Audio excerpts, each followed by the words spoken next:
Namaskar. Vanakkam. Namaskaram. Sat Sri Akal. Namaskar. Namasté le cinéma. Nous sommes le lundi 14 novembre 2022 et voici les actualités du grand et du petit écran indien, décryptées en exclusivité par Boli & Co. Salut Elodie! Salut Asma. Alors de quel sujet d'actualité comptes-tu nous parler aujourd'hui? Cette semaine, je suis tombée sur un article de la BBC traitant du fait que Sushmita Sen incarnera l'activiste transgenre Gauri Sawant dans un film à venir. À une époque où la représentation des minorités et notamment de la communauté LGBTQIA+, dans les œuvres culturelles est devenue une véritable préoccupation, je dois dire que sélectionner une actrice cisgenre pour porter à l'écran l'histoire d'une icône de la lutte pour les droits des personnes trans en Inde, c'est assez questionnant. Et là, je reste polie.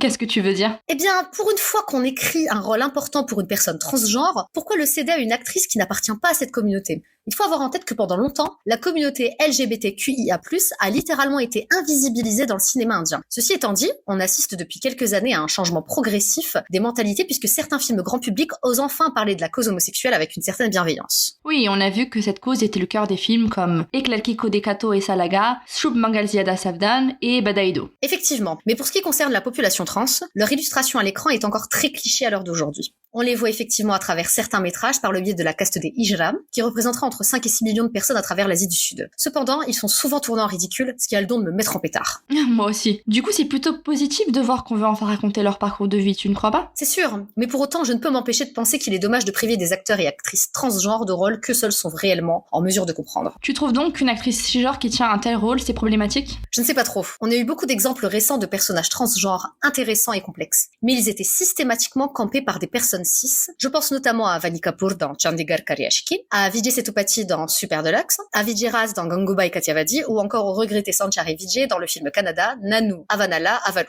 Ah oui, cette prestation lui avait d'ailleurs valu un National Award, c'est ça? Exactement, de même pour Vijay Sethupathi. Et pendant que des vedettes cis et hétérosexuelles reçoivent les acclamations de la presse pour leurs prestations courageuses, les acteurs et actrices transgenres restent sur le carreau. Et ça me dérange. Je comprends. Tu veux dire qu'aucun membre de cette communauté n'a réussi à se faire un nom? Alors si, c'est timide, mais ça commence à bouger. Par exemple, l'actrice transgenre Anjali Amir tenait un rôle important dans le bouleversant film tamoul Perambu face à la légende Mammootty. On l'a revue récemment dans le génial Amu, aux côtés d'Aishwarya Lakshmi. Aussi, la défunte Sherin Céline Matthew, décédée en mai 2022, était à l'affiche à titre posthume du métrage engagé Natyadiram Nagargiradu. Les actrices trans Ivanka Das et Merambam Ronaldo Singh ont quant à elles tenu des rôles importants dans les séries indiennes Bombay Begums et Patal Lok respectivement. D'ailleurs, Anjali Amir elle-même s'est exprimée sur le choix de Sushmita pour incarner Gauri Sawant.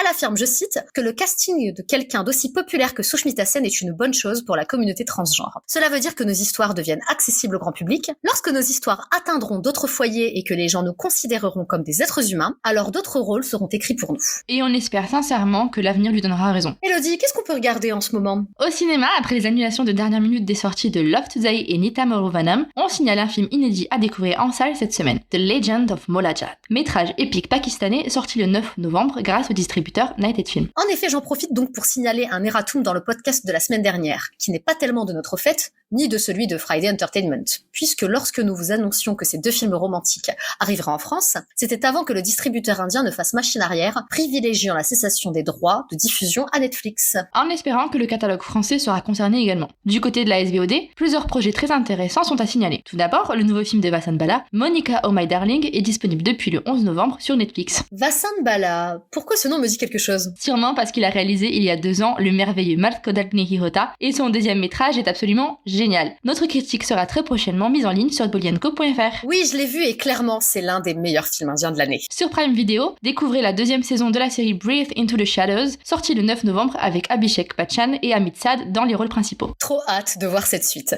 Tu te souviens, on s'était éclaté devant la première saison 1. Absolument. Enfin, le film Mugbir est arrivé sur la plateforme Z5 le 11 novembre avec notamment Adil Hussein à son casting. Pour ce qui concerne les films à venir, y en a-t-il un que l'on doit retenir en particulier? C'est vrai que beaucoup de films ont été annoncés ces derniers jours, de An Action Hero avec Ayushmann Khurrana à Pathan avec Shah Rukh Khan. Mais celui qui a suscité mon intérêt, c'est Kotte. Qui veut dire chien en hindi, c'est ça? Waouh, ton hindi est décidément impeccable, cher Asma. Merci beaucoup, merci. Car effectivement, c'est la signification de ce titre assez étonnant. Et il s'agit de la première réalisation d'Asman Bharadwaj, qui n'est autre que le fils du réalisateur acclamé Vishal Bharadwaj et de la chanteuse tout aussi respectée Rekha Bharadwaj. Vishal Bharadwaj, le génie auquel on doit Makboul, Omkara, Heather... Non, je t'ai plus. Et autant dire que son rejeton ne fait pas les choses à moitié. Car pour son premier métrage, en tant que cinéaste, Asman peut compter sur une distribution de rêves composée d'Arjun Kapoor, de Konkona Sen Sharma, de Naseeruddin Shah, de Shardul Barvaj, de Radhika Madan, de Taboo ou encore de Kumud Mishra. Waouh, c'est la classe. Le film devrait sortir le 13 janvier 2023 et clairement on a hâte. Pour autant, je vais quand même jouer les rabat-joie avec une interrogation qui me titille. Vas-y Elodie, exprime-toi. Merci. Asman, qui n'a réalisé aucun long métrage avant celui-là, bénéficie d'une véritable locomotive avec ce premier projet que ses deux parents produiront. Aussi au sein du casting, plusieurs acteurs ont déjà travaillé avec son père comme Taboo, Konkona Sen Sharma et Radhika Madan. Si la question du népotisme est récurrente lorsqu'on parle d'acteurs et d'actrices issus de grandes familles du cinéma, force est de constater que le phénomène est tout aussi prégnant dans d'autres branches du 7e art. Ainsi, le fils d'un metteur en scène aura davantage de facilité à tenter sa chance dans cette voie grâce aux relations de son paternel. On a également vu des enfants de compositeurs et de chanteurs suivre la même voie et faire à leur tour une carrière en Inde. Dans le lot, il y a le chanteur Siddharth Mahadevan, fils de Shankar Mahadevan, Aditya Narayan, fils de Udit Narayan, Alisa Mendonça, fille de Loy Mendonça, ou encore Khadija Rahman, fille de A.R. Rahman. Pour autant, leur mérite est bien moins remis en cause que celui des stars du cinéma. On entendra bien moins de critiques à l'encontre de Siddharth Mahadevan qu'à l'encontre d'Alia Bhatt ou de Janhvi Kapoor. Et personnellement, je trouve ça plutôt injuste. Et moi donc.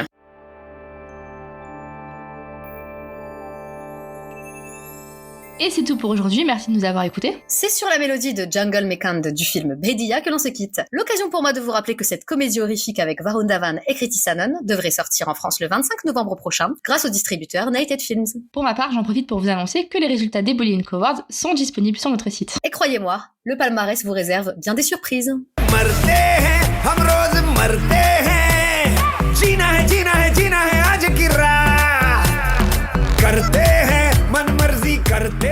Si vous aimez Namasté le cinéma, n'hésitez pas à nous soutenir en partageant massivement le podcast autour de vous. Et si vous avez des suggestions à nous faire ou des messages à nous transmettre, vous pouvez nous contacter par mail ou sur bolyenco.fr. Nous serons ravis de vous lire. On se retrouve lundi prochain avec plus d'infos. Bonne semaine à tous. Et surtout, n'oubliez pas, Namasté le cinéma.